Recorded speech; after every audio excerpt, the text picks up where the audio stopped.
मोर प्रिय पिलामाने आशा करी समस्ते बहुत ही भलरे थिबो एवं आपणकर परिवार भी प्रायतः समस्ते बहुत ही भलरे थिबे।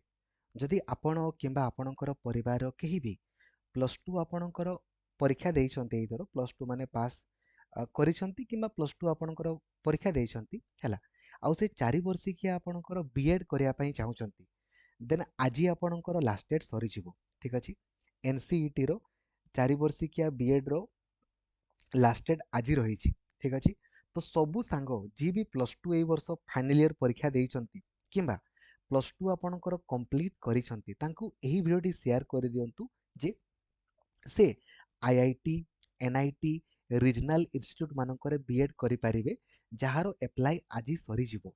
ठीक अछि हैला एवं जदि आपण एप्लाई करिसंती बहुत ही भलो एवं सबुदिन आपणक पई class Laxmidhar sir official application रे करा होची। ठीक अछि आउ जदि आपण 2 वर्षिकिया बीएड आपणकर एप्लाई करि नाते बीएड बीएचडी एमएड एप्लाई करि दियंतु ए पर्यंत 29,000 आपणकर पिला एप्लाई कलेनी। लास्ट डेट आपणकर 10 एप्रिल रही।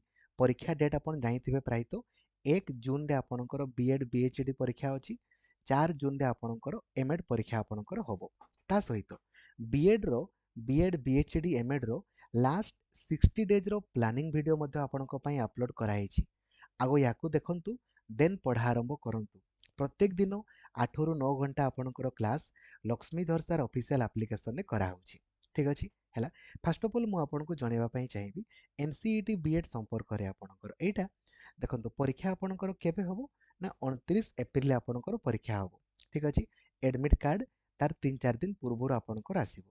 तो भारत रे जेतकी भी हमर टॉप मोस्ट कॉलेज सब रही ना भारत जेतकी भी हमर बड़ बड़ सब आपणकर जति हम ओडिसा रे आम ओडिसा रो दुईटा कॉलेज आपणकर रही जोटा होछि हमर देखंतु गोटे होछि आपणकर एमपीसी आपणकर जो ऑटोनोमस कॉलेज बारिपदा आ गोटे आपणकर रही हमर तीनटा देखिबे एमपीसी ऑटोनोमस बारिपदा आपणकर देन परवर्ती आपणकर कॉलेज देखंतु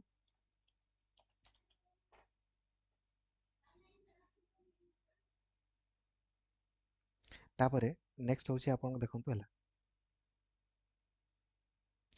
आईआईटी आपणकर भुवनेश्वर। ठीक अछि आईआईटी भुवनेश्वर ए दुईटा कॉलेज रे आपण पढ़ी पारिबे 4 वर्षिकिया आपणकर बीएड। ठीक अछि 4 वर्षिकिया बीएड एउडा होछि माने एंट्रेंस बेसिस रे आम ओडिसा रे मध्ये 4 वर्षिकिया बीएड पई 11 टी कॉलेज आपणकर रहिछि किंतु सेगुडा आपणकर प्योरली मार्क बेसिस हैला। तो आपण जदि एंट्रांस रे क्वालिफाई करके पढ़िया पई चाहुचंती देन एई परीक्षा देबा पई पड़िबो। से बीएड रो ना होची एनसीईटी बीएड हैला। तो एनसीईटी बीएड केमती अप्लाई करिवे ता पई गूगल रे सिंपली सर्च करिवे खाली एनसीईटी जो प्रथम वेबसाइट आपणकर आसीबो exams.nta.ac.in आसिला परे आपण simply at click here to register and login ऊपर क्लिक करके आपण अप्लाई करिवे।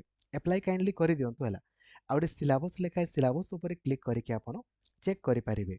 जो जनरल टेस्ट आपनको लेखा है एटा कंपलसरी समस्त को पई जो कंपलसरी आपणकर पडिबो रीजनिंग पडिबो आपणकर जनरल साइंस पडिबो जीके पडिबो ए क्लास मु आपनको पई करि दिए ए क्लास आपणकर मु करि देबी। ठीक अछि सबुदिन क्लास टीचिंग एप्टीट्यूड रो सब क्लास आपणकर करा हुए टीचिंग एप्टीट्यूड हैला। तो एई दुईटा सेक्शन मु आपणकर पढाई देबी ए दुईटा जनरल टेस्ट आउ टीचिंग एप्टीट्यूड बाकी आपण जो ऑप्शनल तीनटा नैथिबे हैला से ऑप्शनल गुडा को आपनको निजे निजे पढ़िया पई पड़िबो। ठीक अछि एटा 4 वर्षिकिया बीएड कथा मु कहूची 2 वर्षिकिया बीएड बीएचडी एमएड रो सब क्लास करा हुए। ठीक अछि आ यार सिलेबस मध्ये आपण निजे निजे पढ़ी पारिबे हैला।